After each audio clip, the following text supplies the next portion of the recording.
So, you want to become better at DFS? Well, you're in luck because today I have my top 4 tips to make you a better player. On today's menu, we go over those 4 tips, and you might even have a special bonus tip at the end of the video. Stay tuned. Welcome to the shop.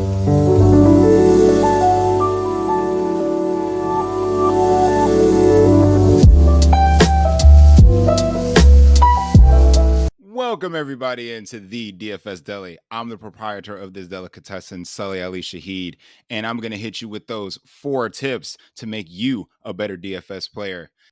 Tip number 1, determine your budget.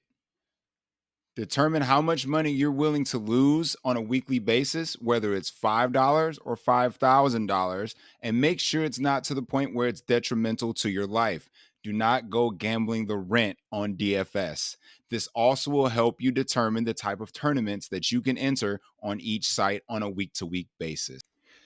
Tip number 2, now that you figured out your budget, it is time for tournament selection. There are so many options in the DraftKings, Yahoo, and FanDuel lobbies. It can be slightly overwhelming. So determining the type of tournament you want to enter is going to be detrimental to your success in DFS.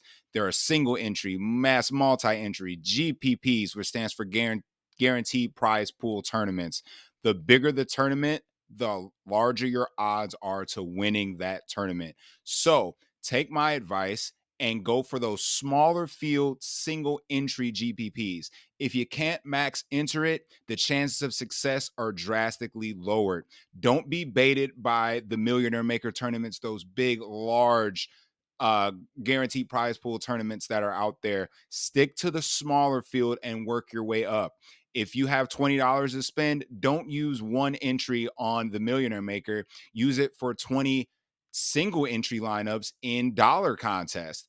That's going to be a better use of your budget moving forward when you're selecting a contest. Also, I've proven that those contests are just a tad bit easier. Again, if you can't max enter it, don't enter it at all.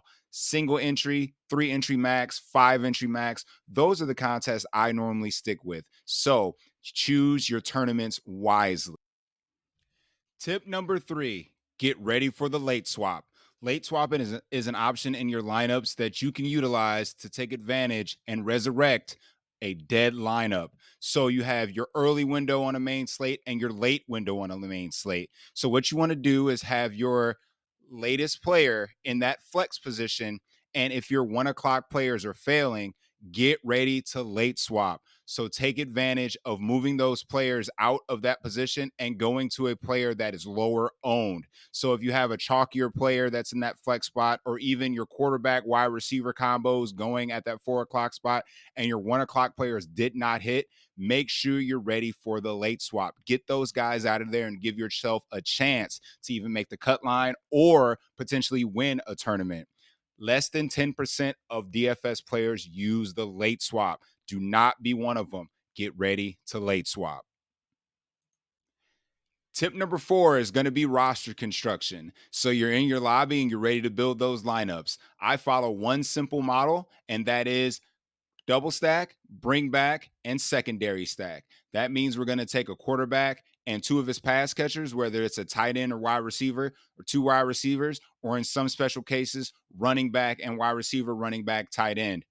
And then we're going to bring it back from the other team with a player from the opposite side. So that means wide receiver, running back from the opposite team that they're going against. And the secondary stack means we're going to take another game and select 2 or more players from that game and put them in your lineup as well. So that means we're going to be targeting those high total games, taking your stacks from those games, and then building the roster together. It's easier to get 5 things right than it is all 9. You don't want to one-off unless the situation is a chalk situation. So there's like a running back injury or a must play or a free square or anything like that.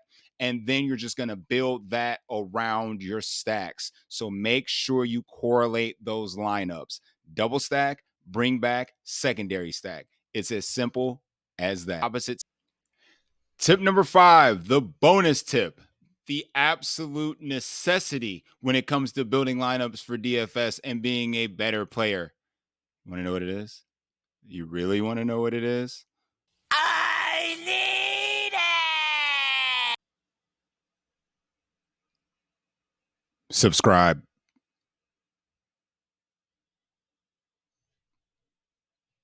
That's it. That's the tip. Hit the button, subscribe. It's free. More tips, tricks, analysis, all that good stuff when it comes to DFS right here on the Deli. Just subscribe. What are you waiting for? Say